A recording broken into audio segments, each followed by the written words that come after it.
Fairfield Inn Suites. Fairfield Inn Suites in Claremont at 7 p.m. Yes. On Tuesday night, if I remember correctly. Yeah, I just looked at my calendar the day before. Before you have it, do you want me to write that on the list before the show up or You something? can write that if you want to. Claremont Inn, Claremont, Florida, 7 p.m.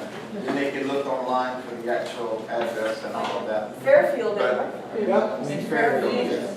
And that'll be the second event that we've done like that in Claremont. Many of you might know that I lived in Claremont from 2001 till 2010. And actually was very busy or active in developing the one of the masjids that are there. So, alhamdulillah. Let's get started today. Today's whole lecture, which is unusual, will be about one verse. Yes, sister?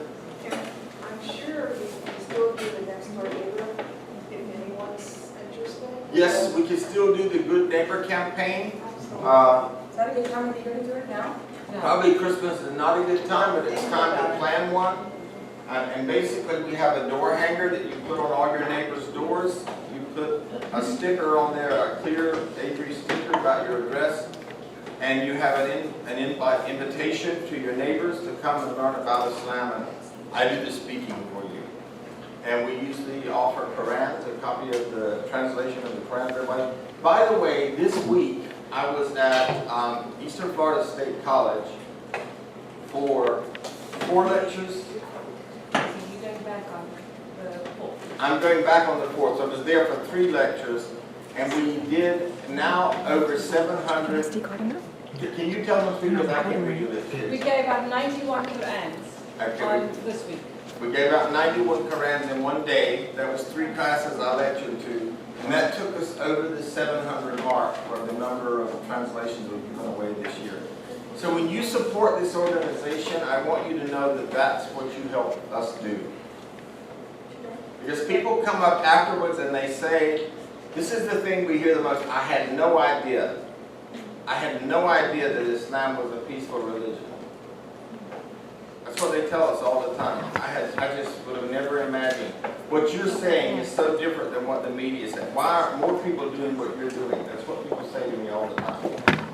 So when you go to places like Coco and you enlighten people, you get letters, we get thank you notes, we get, as a matter of fact, we have a professor that we've been working with that was originally a Christian minister. He left the Christian faith, but he's teaching religion now. And he is actually always talking to me about Islam.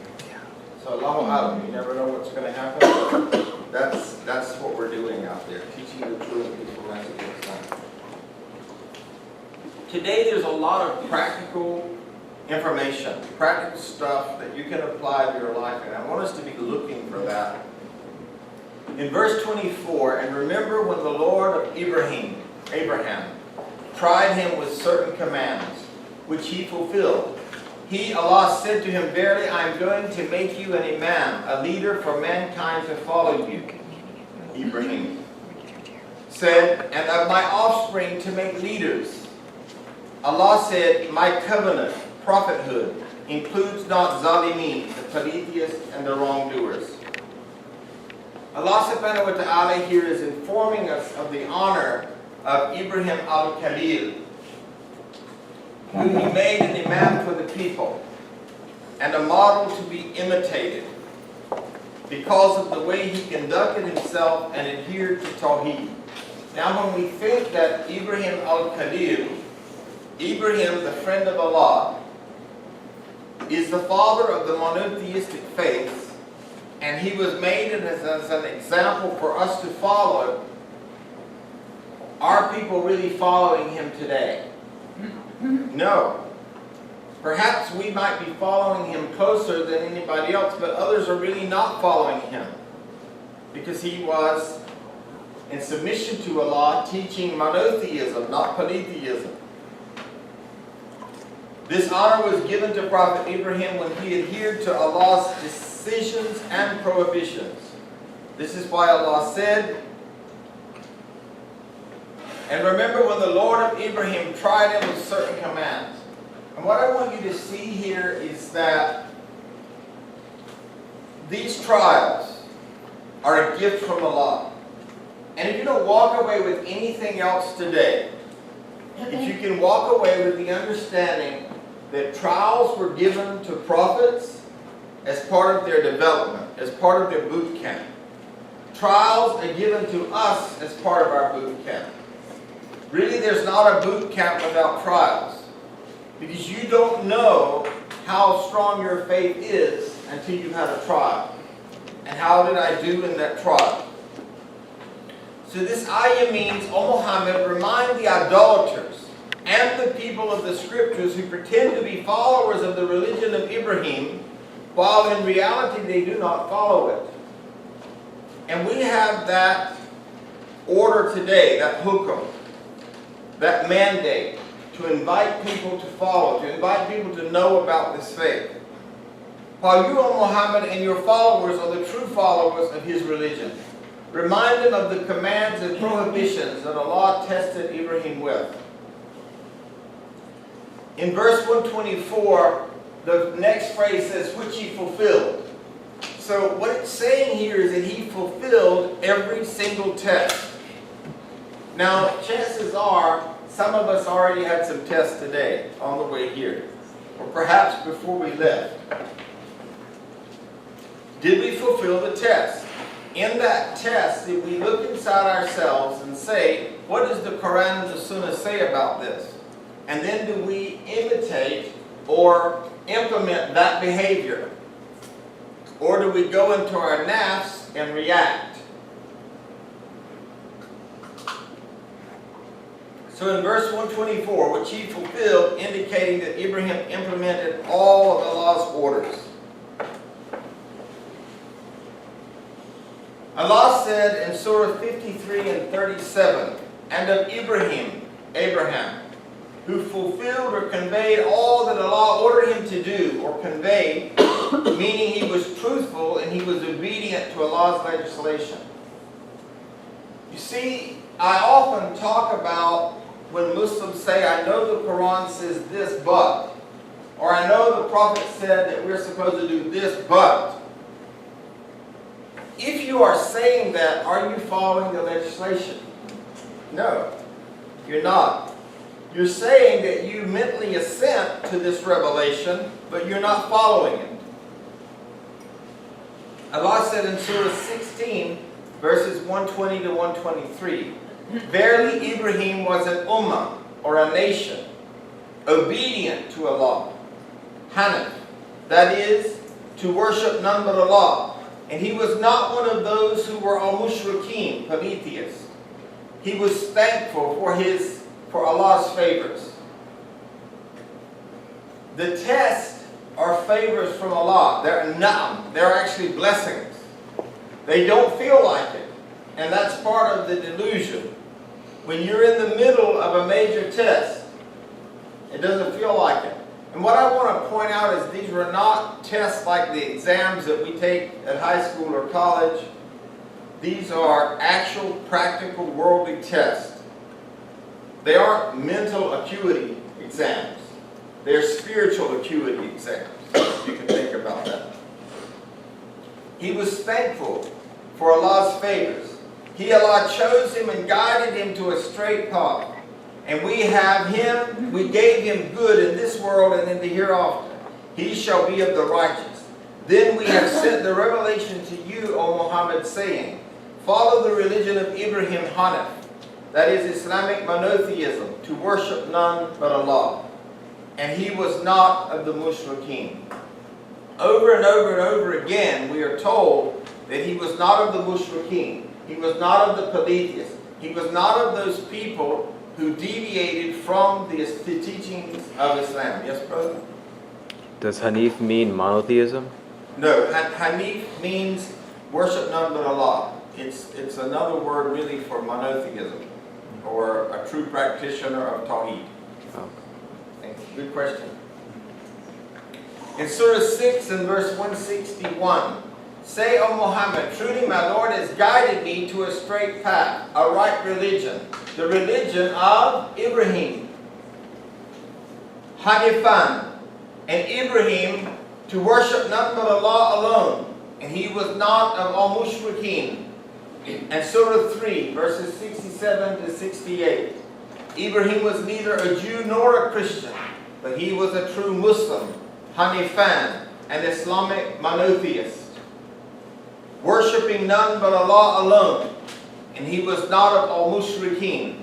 Barely among mankind who have the best claim to Ibrahim are those who followed him, and this Prophet Muhammad sallallahu alaihi wasallam, and those who have believed, Muslims. And Allah is the wali, protector and helper of the believers. And last night we went through and did a spell check, it didn't say that. So you're going to see a lot of mistakes today, I just realized that. Allah said, with kalimat, which comes from kalam, what is the word kalam in Arabic? Right, or word. Speech. Kalam is the speech of Allah. Kalam Allah is the speech of Allah. So kalimat is words. Okay? So Allah said with kalimat, words, which means laws, commandments, and prohibitions. Words, as mentioned here, sometimes refers to what Allah has willed, such as Allah's statement about Miriam in Surah 66:12. And she testified to the truth of the words of her Lord, and also believed in his scriptures, and she was of the qanitin, that is, those obedient to Allah. So Miriam and Ibrahim, these people were Muslims. They were the doers of peace. So we know that Sin Lam Mim is the root of Islam. To turn a verb into a noun, we add,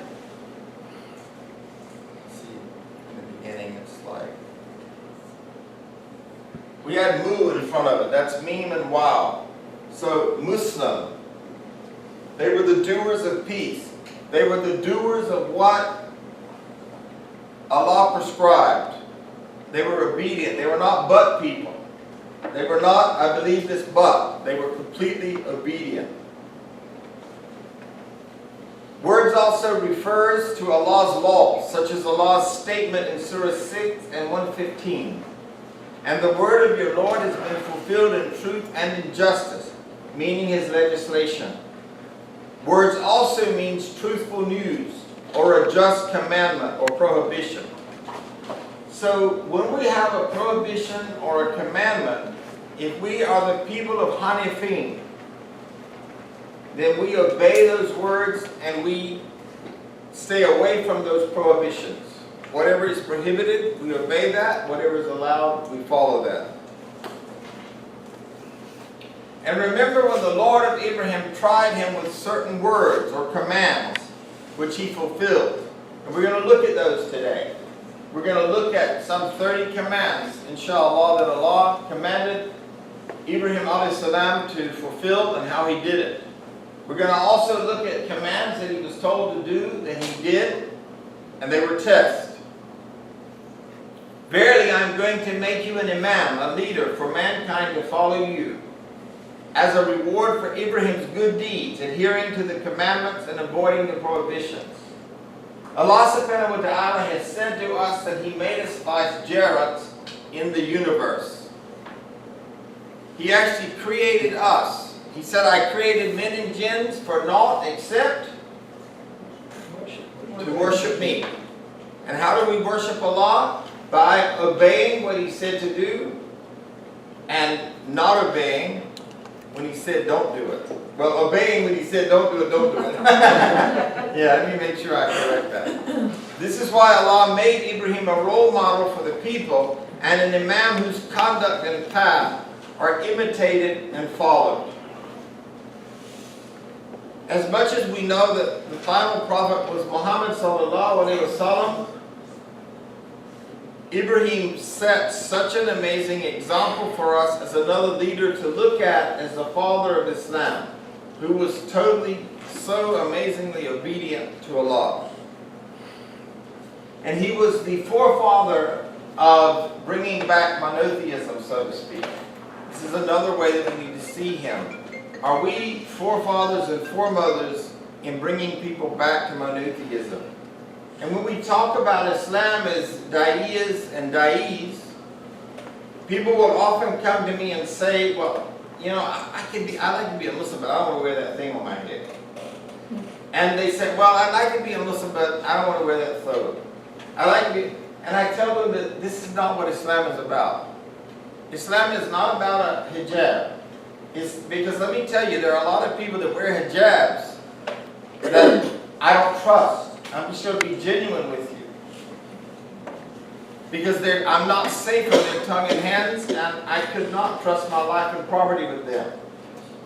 Our religion is not what we wear on the outside. A thobe does not make me trustworthy. A thobe just makes me look a certain way. There is a difference of opinion over the words that Allah tested Ibrahim with. There are several opinions attributed to Ibn Abbas. For instance, Abdul Razak said that Ibn Abbas said Allah tested him with the rituals of Hajj. This is one opinion.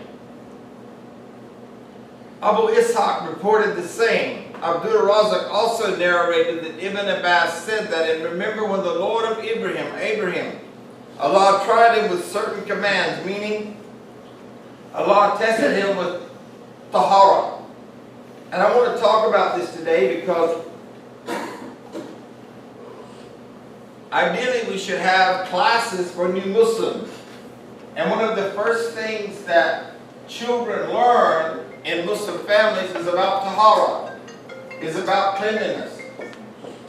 As they get older and they want to pray, and they naturally, because of their natural inclination, their fitra, they are naturally inclined to what Allah has commanded, they come next to us at Allahu Akbar. My children's first words, every one of them was Allahu Akbar. And they would pray with us, climb on top of us, and of course very patiently we would wait, or we would hold on to them so that they were praying with us. Now you don't see that in the masjid, you see people getting angry actually. Imagine the message when you get angry about a child wanting to pray with you, what it's saying to that child. Not the message that you want to be giving out, I can tell you. We should be so thankful when our child is climbing on our backs and what we think is disturbing our prayer. Because actually they are imitating us. And they are responding to that fitra, that natural inclination inside their soul. To go back into sujood, the position in which 85% of the people in the world are born. In prostration to Allah. Abdul Razak also narrated that Ibn Abbas said that, and remember when the Lord of Abraham, Allah tried him with certain commands, means that Allah tested him with this purity, with ablution. 5 on the head and 5 on the body. As for the head, they are cutting the mustache. Now it is the sunnah for men to trim the mustache and leave the beard. This is a sunnah.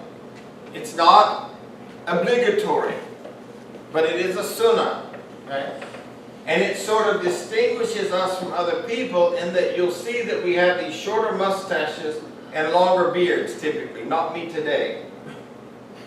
It's actually becoming a trend now, even for non-Muslims. Yes, you are seeing this as a trend out there that people are emulating us and they don't even know it. Rinsing the mouth. So for example, even though in the Holy Quran, when it says, it describes the wudu, it says wudu'a, it says wash your hands to your elbow, wash your face, wet your hair, and wash your feet up to the ankle, basically. That is the fard of ablution, right? Now, when you became Muslim, you were given a book about this thick that had 144,000 sunnahs in it. I'm just kidding, I'm exaggerating. But it had at least 300, probably. And it told you to snort water up your mouth 3 times, snort water in your mouth 3 times, or gargle 3 times, or whatever. Wash between your toes. Do this thing around your ear like this. A whole lot of stuff, you know. which was overwhelming for most of us when we first became Muslim. Instead of just learning the 13 pillars of the prayer that are required, we learned a whole lot of other stuff, and we have found that when we teach people to pray years later, they didn't learn the foundations of the prayer, they learned the sunnahs of the prayer. Inhaling and discarding water using siwak or miswak. I wanted to bring one today, but I'm out of them. I used to carry one everywhere I go. But it's a little twig. It sort of looks like a southern boy kind of thing. We trim it at the end, put it in water, it sprouts out, and it has microbes in it that actually take care of gum diseases. And we had a young man that embraced Islam many years ago. He had been to the dentist, had this oral problem, and after he started using miswak, it left. But it is of a sunnah. It is part of tahara to keep our teeth clean, by the way. We don't have beginners classes teaching new Muslims these things. And the importance of inner cleanliness as well as external cleanliness. Internal and external cleanliness. And parting the hair. So it was the custom at that time to part the hair. Okay. And even today, whenever a janasa ghusl is done for a woman who has long hair, what do? They part it and braid her hair. I hate to use such a horrible example, but the way Rush days is braided on both sides is very similar. The light's blinding a little bit, but I think it's both sides, right? Yes. Is how we braid, not we, but how women braid a woman's hair when they do the janazah ghusl. Because as you know, only women can do a female and only men can do a male unless it's the husband or wife. Husbands are allowed to participate in washing their wives. Wives are allowed to participate in washing their husbands. But no other of the opposite gender can be in the room. Just the wife. So we do one extra, we do 3 braids. You do 3 braids. Okay, thank you for sharing that. As for the body, they are trimming the nails. So it is of the sunnah, for example, to trim your fingernails. And I want to share that a lot of times, you might have heard things when you were at the masjid, astaghfirullah, she has painted her fingernails. Now, as you know, I am a person who is very middle of the road. I think this is rigid because I don't see the difference in fingernail polish and henna. There are certain times of the month when a lady cannot pray, and at that time, have at it. As far as I'm concerned, some people might argue with you. The challenge is, with a lot of people, and they don't clarify this, is that it is of the sunnah for us to trim our fingernails and keep underneath our fingers clean. It's part of tahara. And this is all mentioned numerous times in ahadith. And it was actually mentioned to Ibrahim alayhi salam. And he is credited for obeying all of these rituals of cleanliness. Shaving the pubic hair. And I know this may be embarrassing for some people. A lot of people do not know this, but it is the sunnah of Muslims to shave their pubic areas. It's hygienic. As a matter of fact, we have some doctors in the room, they may testify to this. In countries where we rinse ourselves after we use the bathroom, we have less yeast and infections in the female department. And I will leave it at that. I think that's as tactful as I can say that. But I think it's important for us to look at that stuff. That research actually points out how the tahara, how the practice of Islam has such practical application for us. And plucking under the arms. Now, plucking doesn't mean you rip those hairs out from under your arms that look like a steel wool, guys. You can use a razor and shave under your armpits. But it is the sunnah of male Muslims and female Muslims to shave under their armpits. And if you don't know this, and let me tell you that it's to bring dignity to your death. And I remember when I used to do this, and I would be doing a janazah ghusl, I remember crying one time because I became aware as I was washing this body that this person had not been educated about tahara. And it broke my heart to think that this person had been a Muslim for many years, and either they had not been educated or they had not chosen to practice these rituals of cleanliness that are prescribed by Islam. No, you can't do it at that time. You can't, you know, you're under the cover, so you could cut somebody or something. So, yeah, that would, no, you can't. You know, Well, this wasn't the case. This is a very young person, but, not a very young person, but a young person. That wasn't the case. But we should know these things, and we should know that these things have been practiced since the time of Ibrahim alayhi salam. There's something interesting here, because I hope I'm going to come up to a slide. I have a slide about that I haven't seen yet. I'm a little concerned about that. I'll keep looking. I'll see what's going on. Also, washing with water after answering the call to nature. It is the sunnah. It is from Ibrahim alayhi salam that when he went to the bathroom, so this is not just a Muslim thing, so to speak, that came about in the time of the Prophet. When he went to the bathroom, he called to nature, he always washed his private parts. And that is what we are supposed to do too. And there's a funny story, because I invited the senior pastor of St. Luke's United Methodist Church. Every year I invite him here to the Interfaith Dinner. And when he came and he went to the bathroom, he didn't know why we have that nozzle in the bathroom. He thought maybe we washed our feet with it. But anyway, he pressed it and he gave the guy next door a shower. And so we teased him about it, and then I let him know actually what it was for. Ibn Abi Hatim said a similar statement was also reported from Sa'id bin al-Musayyib, Mujahid, Ash-Sha'bi, and Naqai, Abu Salih, Abu al-Jald, and so forth. There is a similar statement that Imam Muslim narrated from Aisha, who said that Allah's Messenger said. I just want to go back for a second, because I think I missed a slide here that I wanted to share with you. And I guess what happened was I didn't save it, so this is going to be interesting. There's something definitely wrong here. Okay.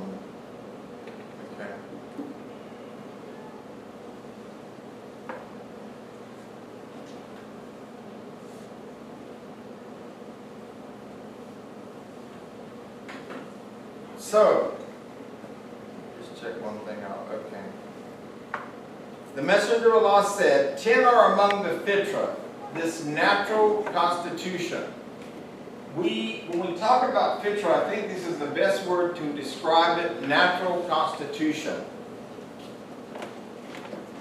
This natural constitution calls us always back to Allah subhanahu wa ta'ala. It is that natural fitra that when something happens and we are in trouble, we say, oh my God, what am I going to do? We call out to Allah. How many people do that? Yeah, it is a natural constitution. When we can't sleep, many of us cry out to Allah in the night. Or we just start remembering Allah. Or we get up and we pray Salatul Tahajjud. Or we get up and we read. That natural constitution is calling us to Allah. So here it is, trimming the mustache, growing the beard. I want you to see this from the Sunnah. Using siwak, inhaling and then exhaling water in ablution. Cutting the nails, washing between the fingers in ablution. Plucking the underarm hair. Shaving the pubic hair, washing with water after answering the call of nature. And the hadith says, and I forgot the 10th, and I think it was rinsing the mouth in ablution. The two Sahihs recorded Abu Hurairah saying that the Prophet ﷺ said, 5 are among the acts of fitra, circumcision, shaving the pubic hair, trimming the mustache, cutting the nails, and plucking the underarm hair. This is the wording with Muslim.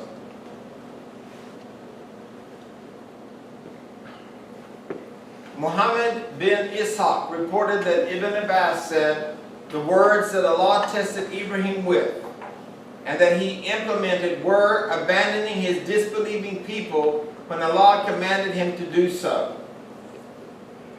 I was just going to point out that all of the stuff that is mentioned in the slide before, it may sound very mundane to us, but just a few hundred years ago, people wouldn't even take a shower every 6 months in Europe, you know, and this cutting the fingernails, even physicians didn't know that if you don't wash your hands between patients, you actually transmit the disease. So this was happening 1400 years ago when there was zero concept of hygiene, and I think it's amazing. It's probably something very innovative at that time. What I think is also amazing that Dr. Sadi is talking about, there's been a resurgence of posters in public bathrooms telling you don't spread disease, wash your, and now there's this new thing where they're putting a thing on the bottom of the door that you open the door with your foot. How many people have seen this? Instead of your hand. My grandmother would never touch a doorknob with her raw hand.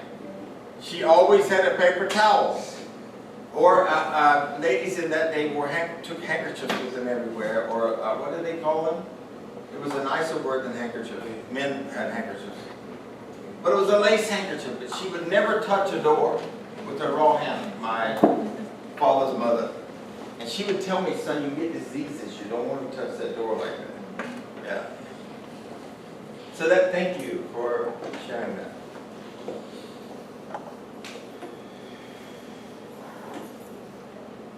The words that Allah tested Ibrahim with and that he implemented were abandoning his disbelieving people when Allah commanded him to do so, disputing with Nimrod, the king of Babylon, about Allah, being patient when he was thrown in the fire, although this was extremely traumatic, migrating from the homeland when Allah commanded him to do so, patience with the monetary and material demands of hosting guests by Allah's command, and Allah's order for him to slaughter his son. When Allah tested Ibrahim with these words, and he was ready for the major test, Allah said to him in Surah 21, verse 131, submit, be a Muslim, the doer of Islam. You mean Surah 2, verse 131? Yes, what did I say? 21. Oh yeah, thank you, I can't see good. I have submitted myself as a Muslim to the Lord of all that exists, although this meant defying and being apart from the people. So he literally made a hijrah. He sacrificed his family. And I'm praying, I'm actually a little anxious because I know that we didn't save this to my thumb drive. Are we going to be able to get to Google in here, Macy? Nope, because they were. Can we do it on my phone? Yeah. Okay, I'm going to have to, can you do that? Okay. Because I know I don't have all my slides on this thumb drive right now. I'm going to have to. But you saved it to the Google Drive.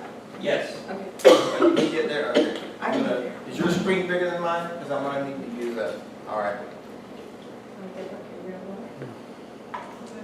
Yeah, and that was the last slide, so I definitely need to pull it up. Under Google Drives, What do you want me to pull up, or what is that? no, she's pulling it up. My presentation is on Google Drive and it didn't get saved in my thumb drive. So I'll continue to talk about Ibrahim a little bit. If I remember correctly, Ibrahim was born in Ur, Iraq. And I believe he was born 2,500 years before the Hijrah. That's a long time, folks. And Jerusalem, or Hebron, actually not Jerusalem, Hebron is also called Al-Khalil. Okay?